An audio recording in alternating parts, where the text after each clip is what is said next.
L'immobilier n'est pas seulement résidentiel, même si c'est le plus connu. Il ne se limite pas à acheter des terrains, des appartements ou des maisons tout simplement, parce que c'est de loin le moins rentable, l'immobilier résidentiel. Aujourd'hui, je vais vous emmener sur d'autres terrains, d'autres facettes, d'autres sous-secteurs de l'immobilier où on fait énormément de rentabilité, où il y a beaucoup plus de xaalis.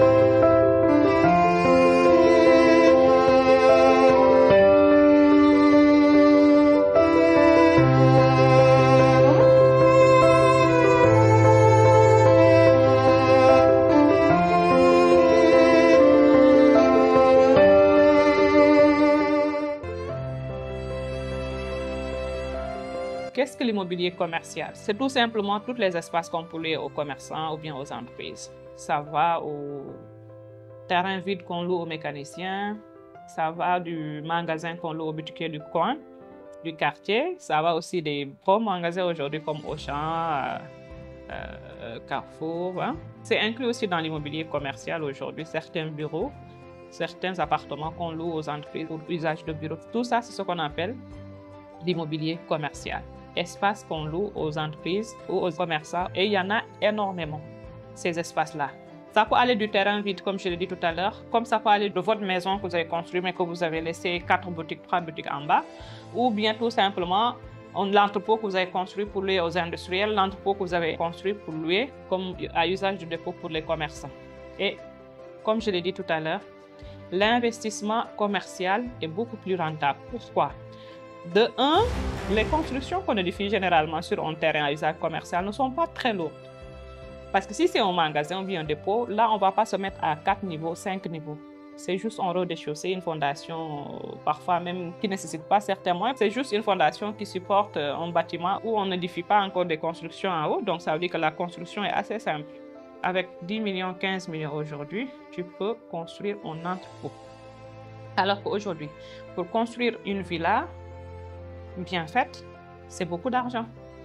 Pour construire un immeuble de 4 niveaux, 5 niveaux, c'est énormément de moins. Alors que sur le volet de la rentabilité, louer un magasin, louer un dépôt, louer un terrain à usage commercial à des entreprises est beaucoup plus rentable. Parce que tout simplement, c'est des entreprises. Vous louez ça à des entreprises. Les entreprises sont beaucoup plus liquides. Généralement, elles sont beaucoup plus liquides. Elles sont beaucoup plus... elles ont tendance à plus payer.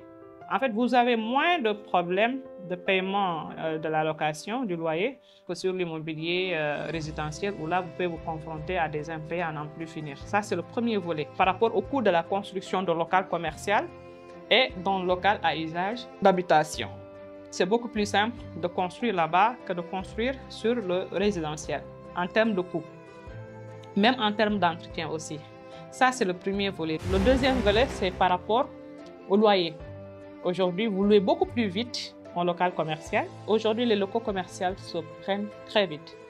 Parce qu'il ne faut pas oublier qu'on est dans une dynamique de développement incroyable. Il y a énormément d'entrepreneurs, beaucoup de commerçants qui s'installent, surtout dans les nouvelles zones, comme Keur Massar. Aujourd'hui, vous voyez le marché de Keur Massar, il y a 10 ans, ce n'était pas comme ça. Hein? Mais là, vous marchez, vous n'avez même plus de l'espace où mettre le pied. C'est incroyable ce qui se passe dans les nouvelles zones-là. Vers Keur Ndiaye aussi, Sangalkam, ça marche très bien. Les magasins, ça se traîne très vite. Et puis, comme vous laissez ça à des entreprises, à des entrepreneurs, à des commerçants, ils ont de l'argent, ils payent en fait leur location. Vous voyez des entreprises qui payent sur 6 mois, 1 an. Ça, c'est beaucoup plus cher aussi, hein, les magasins, les entrepôts, les dépôts, c'est beaucoup plus cher. Dans la zone de Diamniadio, ça marche très bien parce que c'est une zone industrielle. Il y a beaucoup d'espaces industriels là-bas. Dans tous les endroits où on a fixé des espaces industriels, c'est vraiment intéressant de chercher un local commercial dans ces zones-là. Ça, c'est sur le volet des locations, c'est beaucoup plus cher. Les entreprises payent beaucoup plus vite et elles sont beaucoup plus rentables que si aujourd'hui c'était dans le domaine du résidentiel. Voilà. Ça, c'est le deuxième point. Le troisième point, c'est que l'immobilier commercial aujourd'hui, si vous êtes dedans, ça vous permettrait de diversifier un peu votre portefeuille immobilier. C'est important parce que ça permet un peu de ramasser des sous par là et puis d'autres capitaux aussi de l'autre côté. Si l'immobilier résidentiel ne marche pas aujourd'hui et que vous avez des entrepôts, vous avez des magasins, vous pouvez aujourd'hui récolter d'autres fonds ailleurs. C'est important de ne pas mettre tous ces œufs dans le même panier. Ça, c'est l'autre volet. L'immobilier commercial permet aussi de diversifier son portefeuille immobilier. Et là où je vais terminer avec le quatrième point, c'est que on peut investir dans l'immobilier commercial même si on n'a pas beaucoup de sous. Parce qu'aujourd'hui, quand on parle de l'immobilier commercial, tout le monde pense que il faut vraiment avoir beaucoup d'argent pour pouvoir s'y mettre. Mais aujourd'hui, avec des stratégies bien définies, vous pouvez vous placer d'ores et déjà dans des zones où vous savez qu'ici, d'ici quelques mois, quelques années, ça va décoller et puis vous allez vraiment vous en sortir. Parce que aujourd'hui, dans les nouvelles zones, même si ce n'est pas seulement à Dakar, parce que tout à l'heure, je parlais de Kermassar, mais même Kermassar, ça commence à être saturé. Keur Ndiaye-Lo, Sangalkam jusqu'à Bambelo ou bien jusqu'à Bayar, c'est toujours bon de chercher un terrain en première position là-bas, ou bien dans les routes secondaires là, parce qu'actuellement, on a commencé un peu à mettre des routes un peu partout. Et vous savez que les routes précèdent le développement. Lorsqu'il y a des routes, des nouvelles routes qui sont érigées, essayez de trouver un terrain bien placé en première position. Parce que généralement, quand il s'agit des nouvelles routes ou bien de nouvelles constructions d'infrastructures routières, les terrains ne sont pas très très chers. Il suffit maintenant que les gens commencent à s'installer pour qu'ils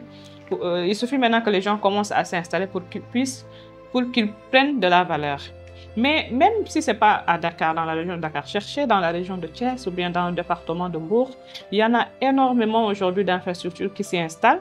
Vous pouvez chercher des hectares. Vous savez que les entreprises, elles vont s'installer là-bas. Donc, essayez de vous orienter un peu, d'avoir une lecture où s'oriente l'immobilier en fait. Ça vous permet aujourd'hui d'acheter des hectares ou bien d'acheter des lopins de terre en première position, même si c'est une latérite, achetez.